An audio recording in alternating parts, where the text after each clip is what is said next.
Welcome to a new release on the show. This is the 5 questions to nourish the mind, body and soul, to get to know the person sat in front of me a little bit more and ask them questions they wouldn't normally have.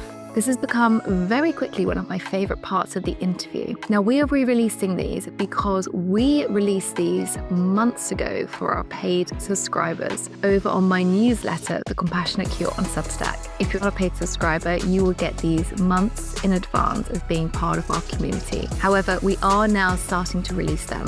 So enjoy. This is more of a personal connection and a shorter episode, but it really gets into the heart and not into the mind of the person who is sat in front of me. These are 5 questions that nourish your mind, body, and soul. So I want you to answer these from your heart and not from your head. Okay. Okay? Because most people on this show would answer it from their head. So this is to get you into your body. So the first thing I want to ask you is about what makes you uniquely you. So what's the one small thing about you that makes you uniquely Dan? I'm obsessed by the wisdom that traditional peoples can teach us. I like that. That's it in a nutshell. My entire career flows from that. I'm good at finding traditional people, getting to know them, getting them to accept me, and then paying very close attention and also really honoring the eons, the millennia of coded wisdom that drives their lifestyle, and then the lessons, that distilling out the lessons that would be useful for us living in this modern day world. Amazing. So much purpose.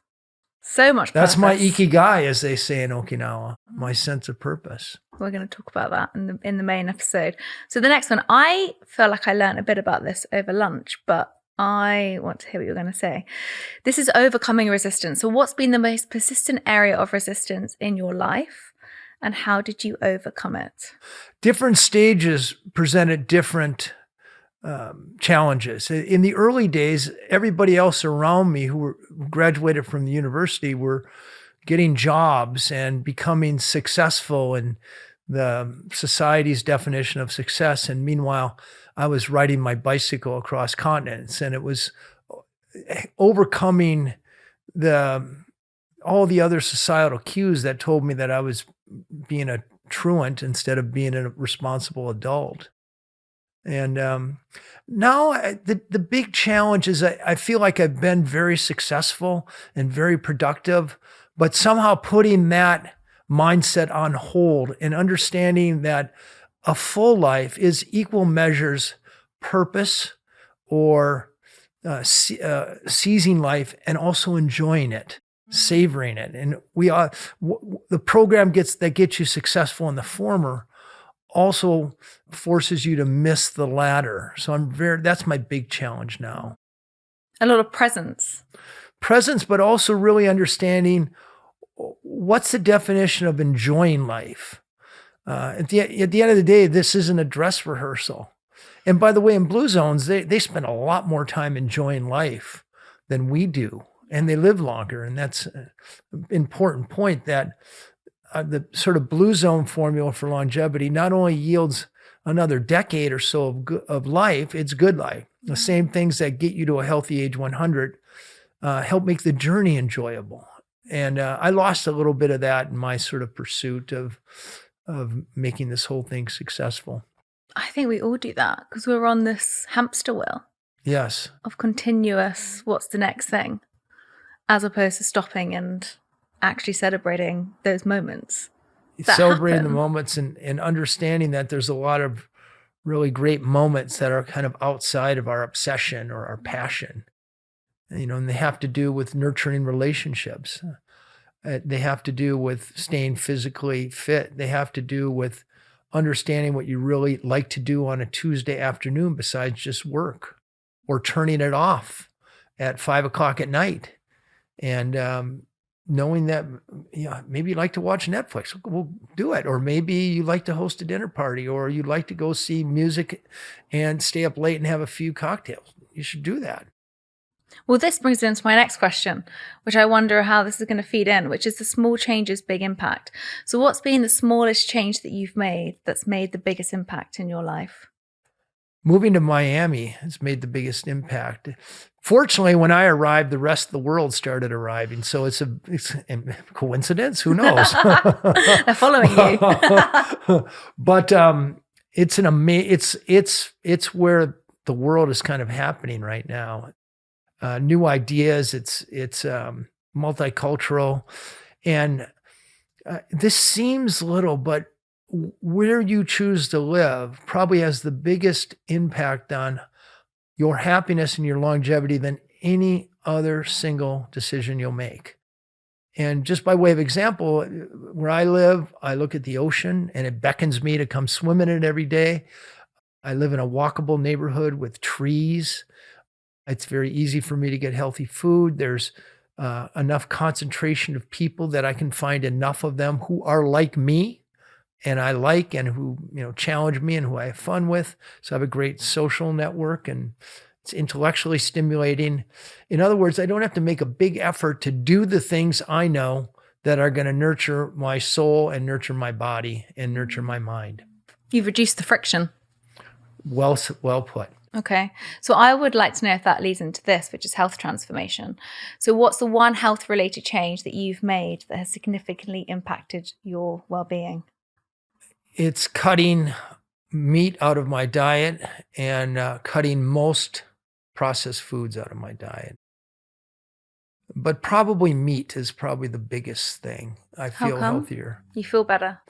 It just represents I often crave, I love a hamburger. I love it. But when I say no to it, I remember what eating hamburger means. First and foremost, I know that if you're eating meat more than about once a day, your chances of type 2 diabetes and cardiovascular disease and several types of cancer about triple. But you're also cognizant of the carbon footprint, and you're also cognizant of the pain and suffering that moment of biting into a delicious burger causes another sentient creature. So it's not a huge thing, but if you make me pick one. And again, I don't believe in one silver bullet when it comes to health or longevity. I believe in a silver buckshot, the sum of lots of little things that are deployed for the long run. Well, it's small habits that make the big changes. I don't like the word habit, actually. Really? I don't believe in them. Okay. There's a lot of great intentionality, and they sell a lot of books, but I'm not aware of any habit that works for more than brushing your teeth. Brushing your teeth. Brushing your teeth is the only one. Yes, brushing your teeth. And I suppose you can tag on some habits with brushing your teeth, like flossing or standing on one foot. But you look at the long-term success of habit change, whether it's diet, taking vitamins, taking supplements, exercise programs, gym memberships. They have a half-life of about 3 months. And so they're great business plans, but they're terrible longevity plans. Okay. And then the last thing, which I think is quite a big one, this is something I've been working on a lot recently, is making peace with my past. So what's been the hardest thing for you to make peace with about yourself or life in general? Nothing. Nothing? No, I have no regrets. I mean, in fact, I often get this question, if you were to tell your younger self one thing based on what you do, what would it be? And my answer would be, keep doing what you're doing. Because it landed me right where I want to be in life. But there's nothing that you look back on and go, oh, I can give myself, I can forgive myself for how I acted in that situation. There's nothing that you think about? I've suffered as much as anybody, actually. I've suffered a lot. But when I go and do the pathology of each of those tragedies in my life, I know in every case they've led to my greatest successes. And Blue Zones was the result of a humiliating experience of being fired from the company I started. So, depends where on the timeline you ask me about what happened there.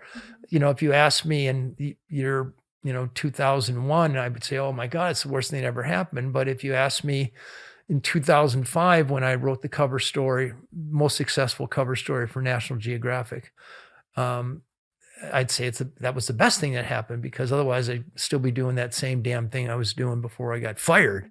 Well, I love that. So you've got no peace to make with your past because it landed you where you are. Yeah, I don't have, okay, yeah, I could go back and look at individual decisions and say, oh, I wish I would have done that differently, but you just never know. You never know if that, I have this habit or this practice about once every 6 or 7 years to do a 10-day silent meditation, Vipassana, which is immensely powerful. And I'd recommend it to anybody listening right here. It's the hardest thing you'll ever do, but it's the most rewarding thing you'll ever do. And that affords the opportunity to kind of, in a visceral way, revisit those things that you've done that you're not so proud of or that cause you to suffer, and experience a corresponding feelings. And it's that combination of knowledge, i.e. I shouldn't have done that, and B, I'm re-experiencing what it feels like to do that thing, whether it's a lie or whether it's not treating somebody well. It's only when you get that feeling attached to the behavior that you have the wisdom to stop doing it. The problem with the 10 Commandments is you have to remember to obey them. And sometimes you remember and sometimes you don't.